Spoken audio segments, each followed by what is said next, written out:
بس رمضان کی سب سے بڑی تیاری کیا ہے کہ اپنے دلوں کو صاف کر لو پہلے سے۔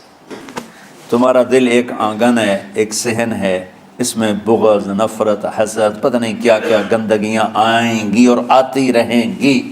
بچوں ایک کام کرو، جھاڑو پکڑ لو، صاف کرو۔ یا اللہ معاملہ تجھ سے کرنا ہے، لوگوں سے نہیں۔ کسی نے برا کہا، کسی نے غیبت کی، کسی نے گالی دی، کسی نے دھکا دیا، کسی نے حق مارا، کسی نے کچھ کیا، یا اللہ تیرے سپرد میں نے اپنے دل کو سب سے صاف کیا، میں نے اپنے دل کو سب سے صاف کیا۔ یہ اتنی بڑی عبادت ہے کہ بڑے بڑے نفلوں والے، تہجد والے، حج عمرے روزے والے تمہیں نہیں پکڑ سکیں گے، کیونکہ اس کا کرنے والا دنیا میں کوئی نہیں۔ نفل پڑھنے والے تو بے شمار ہیں، عمرے کرنے والے بے شمار ہیں، علماء بے شمار ہیں، حاجی بے شمار ہیں، سخاوت کرنے والے بے شمار ہیں، لیکن اس ٹکڑے کو صاف کرنے والا لاکھوں میں ایک بھی نہیں ہے۔ مشکل کام ہے، آپ یہ سیکھ لیں، صاف کرو، صاف کرو، صاف کرو۔ یہ رمضان کی سب سے بڑی تیاری اور علم کو حاصل کرنے کی سب سے بڑی چابی ہے کہ اپنے دل کو کھلا کر لو۔ کوئی چیز خالی ہوگی تو کچھ آئے گا۔ جس دل میں بغض بھرا ہو، نفرت بھری ہو، حسد بھرا ہو، کینہ بھرا ہو، اس میں خاک آئے، اس میں تو علم کی ایک کرن بھی نہیں آئے گی۔ اس زبان سے چاہے جتنے مرضی موتی بکھیرے، دل اس کا اندھا ہوگا۔ لا تعمل ابصار ولكن تعمل قلوب التي في الصدور۔ یہ آنکھوں سے اندھے نہیں، دل سے اندھے ہیں۔ تو بچوں اپنے دل کو صاف کرنا سیکھو۔ وہ کتنی مشہور حدیث ہے، آپ نے کہا اس دروازے سے ایک جنتی آ رہا ہے، تو ایک انصاری صحابی داخل ہوئے، جوتا ہاتھ میں، داڑھی میں وضو کا پانی۔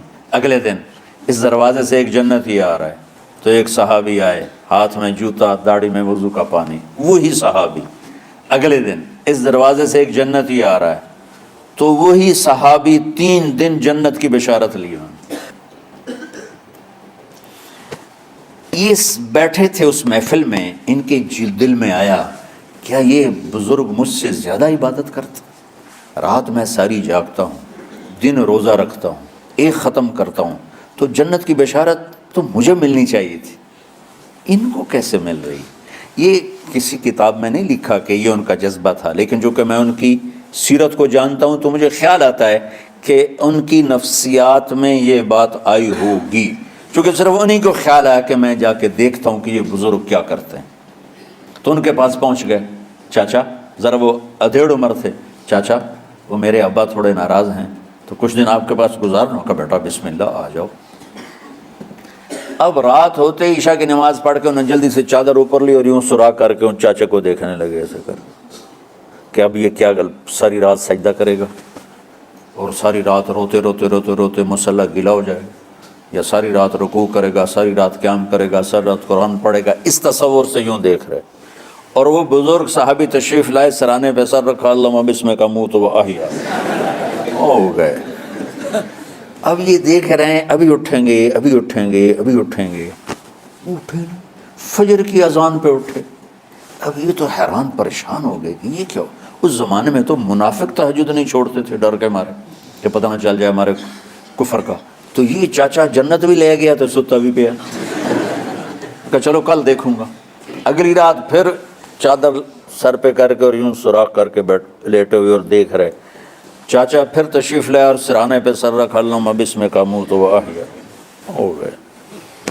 فجر کی اذان پہ اٹھے، یہ اور پریشان ہو گئے کہ میرا نبی کا فرمان تو سچا ہے، اس میں تو شک بھی کفر ہے، لیکن عمل کیا ہے جس پر اس کو جنت کی بشارت ملی؟ کہ ایک رات اور دیکھوں گا، تیسری رات اللہم بسمک اموت و احیا، ہو گئے ساری رات۔ تو تیسری رات پھٹ پڑے عبداللہ بن عمر، کہنے لگے چاچا میری ابا سے کوئی لڑائی نہیں تھی، 3 دن میں تیرے بارے میں سنتا رہا، جنتی جنتی جنتی، میں دیکھنے آیا تھا کہ آپ کیا کرتے ہیں، آپ تو کچھ بھی نہیں کرتے ہو، ساری رات سوتے رہتے ہو، اب کیا کرتے ہو؟ انہوں نے کہا بیٹا یہی ہے جو تم نے دیکھا ہے۔ اب ان کو سمجھ میں نہیں آ رہا کہ یہ جوڑ کیسے بیٹھا ہوں، ادھر جنت کی بشارت، ادھر ساری رات خراٹے۔ اب یہ اس میں جوڑ کیسے بیٹھا ہوں؟ نبی کی بات تو غلط ہو نہیں سکتی. تو اب وہ نا ایسے نا بڑے بے دل سے ہو کر واپس مڑے، بھائی پتہ نہیں کی چکر ہوئے گی کوئی گل. جب وہ دروازے تک پہنچے تو کہنے لگے بیٹا ادھر آنا. واپس آ گئے. اب میں تمہیں اصل راز کی بات بتاتا ہوں. کہا کیا ہے کیا ہے؟ تو یہاں ہاتھ رکھا، کہا یہ جو دل ہے نا اس میں کسی انسان کی نفرت نہیں.